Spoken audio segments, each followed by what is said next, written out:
በስመ አብ ወወልድ ወመንፈስ ቅዱስ አሐዱ አምላክ አሜን። ሰኞ መርገመ በለስ።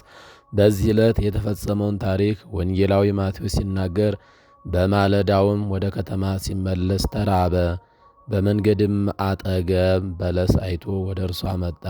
ከቅጠልም ብቻ በቀር ምንም አላገኘባትም። ለዘላለም ፍሬ አይገኝብሽ አላት። በለሲቱም ያን ጊዜውን ደረቀች፣ ከሱራም ተናቅላ ወደቀች በማለት ጽፎልናል። በዚህ ላይ ተራበ የሚለው ክርስቶስ ፍጹም ሰው መሆኑን በለሱንም አይቶ ፍሬ አገኝባት እንደሆነ ብሎ ቀረባት የሚለው ደግሞ ቅድመ ተዋህዶ አላዋቂ የነበረ ሥጋ መዋሃዱን ይነግረናል። በምስጢር ግን በለስ የተባሉት እስራኤል ናቸው። ፍሬ አቶባት በለስን ረገማት የሚለው በእስራኤል ሃይማኖት ምግባር አገኝባቸው እንደሆነ ብሎ ቢቀርባቸው ልክ ቅጠል ብቻ እንጂ ፍሬ እንዳልተገኘባት በለስ ሁሉ እስራኤል ከሚለው ስም በስተቀር ምንም መልካም ነገር አቶባቸው እንደረገማቸው የሚገልጽ ነው። ይህም የጌታ ረሃብ የእንጀራ ሳይሆን መልካምነትን፣ ቅንነትን፣ ታማኝነትን፣ ፍቅርን በአጠቃላይ ሃይማኖትና ምግባርን ከእስራኤል ዘንድ ማጣቱን የሚገልጽ ነው። አንድም በለስ የተባለው ኃጢአት ነው። ኃጢአት እንደ በለስ ቅጠል ሰፍታ በዚህ ዓለም ሞልታ አገኛት፣ አይቶም ረገማት ማለቱ ነው። በለስ በኃጢአት መመለሷም ለሶስት ነገር ነው። አንደኛ አባታችን አዳም ከገነት እንዲወጣ ምክንያት የሆነችው ዕፀ በለስ ናትና። ሁለተኛ የበለስ ቅጠል ሰፊ እንደሆነ የኃጢአት መንገድ ለመራመድ የተመቸች ሰፊ ናትና፣ መጨረሻ ግን ጥፋት ነው። ሶስተኛ በለስ ሲበሉት ይጣፍጣል፣ ቆይቶ ግን ይመራልና። ኃጢአትም ሲፈጽሙ ስሜትን ያረካል፣ ደስም ያሰኛል።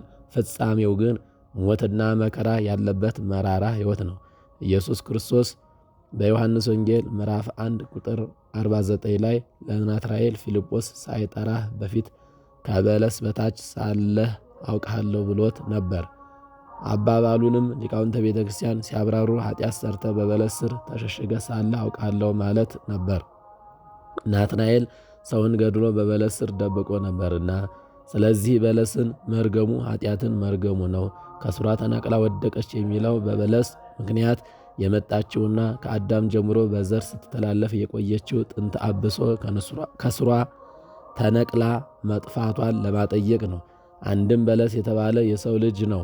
ፍሬ የተባለው መልካም ሥራ እና ረገመ የሚለው ደግሞ ፍሬ ሳያፈሩ በኃጢአት ስር ከምትመሰለው ቅጠል ብቻ ሆነው የሃይማኖትን የሚናገሩትን ሃይማኖት ያልያዙትና ምግባር ያልሰሉትን ኃጥአንን ወደ ሲኦል እንዲገቡ መፍረዱን ሊያጠይቅ ነው።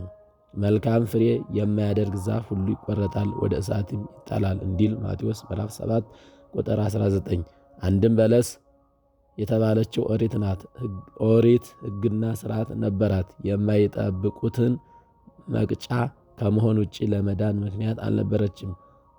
ለዚህ ነው እስራኤል ጽድቃችን የመርገም ጨርቅ ሆነብን ያለው ኢሳይያስ ምዕራፍ 64 ቁጥር 6። ስለዚህ ጌታችን ቅጠል እንጂ ፍሬ የሌለባትን ማለትም ሕግ እንጂ ድህነት ያልተገኘባት ኦሪትን አሳልፎ አዲሱን ሕግ ወንጌልን መተካቱን ሲገልጽ ረገማት፣ ተነቃቅላም ወደቀች አለ። አነሳሶ አስጀምሮ ላስፈጸመን ለልዑል እግዚአብሔር ክብር ምስጋና ይሁን፣ አሜን።